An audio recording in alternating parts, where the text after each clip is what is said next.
Assalamualaikum warahmatullahi wabarakatuh. Good morning, everyone. I'm Vindi Nita Yusofi from UIN Sunan Ampel, Surabaya.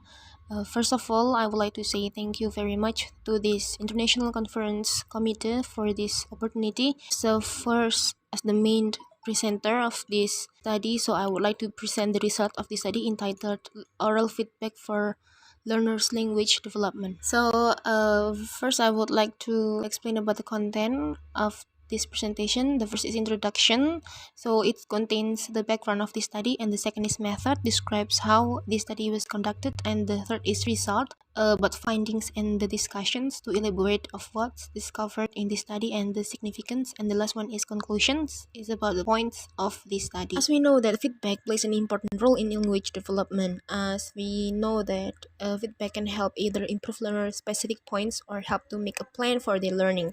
As Harmer said that in learning process, the teacher needs to manage the learner's mistakes and give appropriate and relevant feedback in teaching and learning.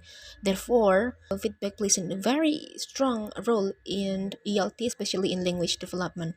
It has been highlighted by the previous study. From the previous study by Highland and F. Highland, it is explained that giving feedback will facilitate a learner's better understanding the meaning, the context, the language, the constructions itself, and the learner's self-confidence. And also Lewis states that feedback is one of the best ways of telling the students or language learner mistakes, then it can show the learning progress and facilitate them. Actually, there are many types of oral feedback, but Black and William from the previous study in 2017, it is noted that teachers still have less reflection on how to assess or correct the learner's errors. Therefore, the study focuses on identifying the important role of the types and ways of oral feedback used by the teachers in giving oral feedback for the students in the context of developing students in learning English as a foreign language. And the researcher will get the result by analyzing the data taken from the previous study of the past 2 decades. Thus, the findings of this study are valuable to be considered by not only teachers but also for practitioners and experts in education as a model in providing effective oral feedback in the classroom. And the methodology. So the study using content analysis method using secondary data from the previous studies, and the materials analyzed in this research or this study were journal articles, and this taking the topic of oral feedback in ELT context.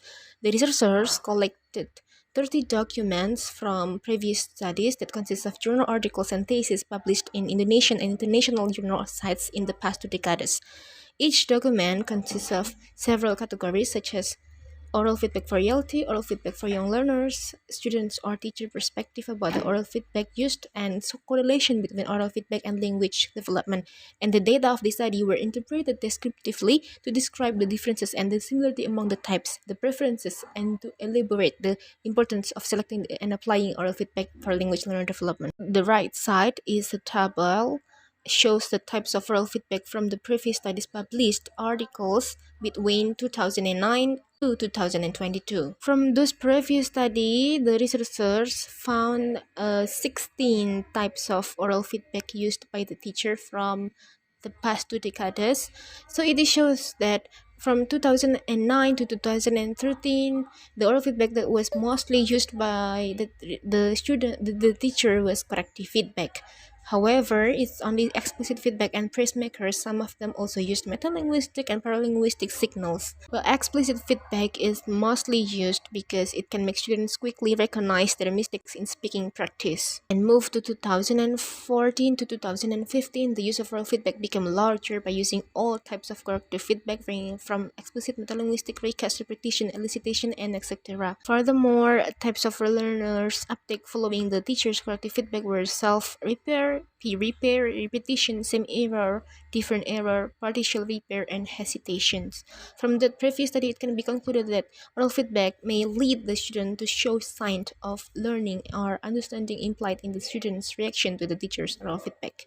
Then move to the 2017 to 2019, the use of oral feedback more varied, not only focusing on corrective feedback but also evaluative, descriptive, interactional, and motivational feedback. And move to the 2020 to 2021, the use of oral feedback begins to change slightly, meaning that it's not as varied as it used to be.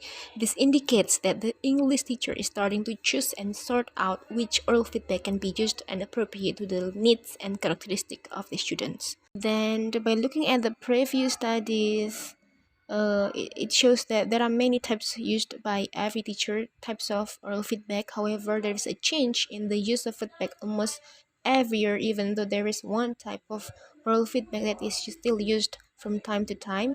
It is explicit feedback. Based on the previous study, it is because of the students wanted the teacher to correct their error immediately as well as correct it clearly. So because it is exist or implemented in explicit feedback, then it doesn't need much time to think about the error part, and it's easy for students to understand and comprehend it and recognize the error. And another type is metalinguistic feedback, where the teacher gives a clue, then the students recall what their mistakes were, where this may take a longer time because students have to do self corrections, but it can be shown that the learning is more meaningful. As I said before, that there are 16 types of oral feedback. However, there are some corrective feedback that is rarely used. Those are immediate, descriptive feedback, evaluative feedback, interactional feedback, motivational feedback, body language, and combined strategies. Meanwhile, yeah, as I said, that explicit feedback is mostly used, but it is contrast with Lister and Ranta's research that it is state recast is a type of corrective feedback that is most often used in second language teaching. However, only a few studies have addressed the effectiveness of recast oral feedback used in second language teaching, especially in the Indonesian context. It is because most of the research conducted internationally uses an interactional approach, which in Indonesia mostly focuses on corrective feedback in general. Therefore, the result from this data collected by the researchers certainly cannot be generalized as a whole, since the researchers only took a few examples from several journals and articles from previous study in the past 2 decades. However, this research is sufficient to provide an overview related to the frequency of the use of oral feedback from year to year and what are the considerations of the way in applying the correct oral feedback to learning English. Then, from the result of this research, it can be revealed that in the articles published regarding oral feedback between 2009 to 2022, it can be said that oral feedback are not too different from year to year. The changes is not too different. In this case, the teacher still use corrective feedback in ELT, and the types of oral feedback that are often used are elicit, explicit, repetition, metalinguistic, recast, and clarification, while the explicit one are the most dominant. However, to make the teaching and learning process can be carried out meaningfully, the teachers should consider student preferences, especially in providing corrective feedback on students' error, as it can minimize the disparity between students' perception and teacher perception in the teaching and learning process. And then students' knowledge also needs to be taken into considerations. Hopefully, with this consideration in implementing feedback, it can help students to make corrections for their mistakes and have meaningful learning that can be very useful for language learner development. And the researchers hope that in the future there will be a further research that can explore in depth about the impact of oral feedback on language learning from time to time. And this is the references, and that's all. Thank you. Wassalamualaikum warahmatullahi wabarakatuh.